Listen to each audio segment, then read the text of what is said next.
دنیا اور آخرت کی حقیقت جاننا علم و حکمت ہے۔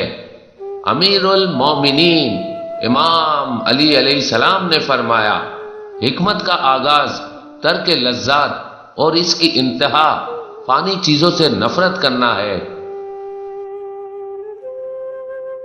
صبر گھبراہٹ سے نجات دلاتا ہے۔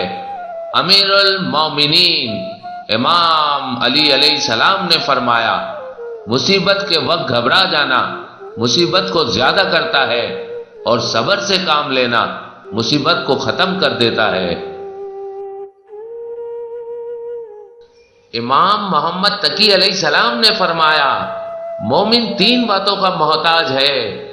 پہلا، خدا کی توفیق۔ دوسرا، اپنے اندر ایک واعظ یعنی نصیحت کرنے والا۔ تیسرا، نصیحت کرنے والے کی بات کا ماننا۔ امام محمد تقی علیہ السلام نے فرمایا، تین چیزیں انسان کو اللہ کی رضامندی تک پہنچاتی ہے: بہت زیادہ استغفار، نرم رویہ، بہت زیادہ صدقہ دینا۔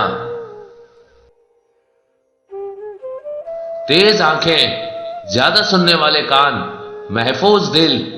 امام حسن علیہ السلام نے فرمایا، تیز ترین آنکھیں وہ ہیں جو نیکی اور اچھائی میں کھلی ہوں۔ زیادہ سننے والا کان وہ ہے جو نصیحت سنے اور اس سے فائدہ حاصل کرے۔ محفوظ ترین اور سالم ترین دل وہ ہیں جو شبہات سے پاک ہوں۔ دعا ضرور قبول ہوگی۔ امام حسین علیہ السلام نے فرمایا، میں اس شخص کا ضامن ہوں جس کے دل میں رضا الہی کے سوا کوئی اور بات پیدا نہ ہو، وہ اللہ سے دعا مانگے تو اس کی دعا قبول ہوگی۔ وہ اللہ سے دعا مانگے تو اس کی دعا قبول ہوگی۔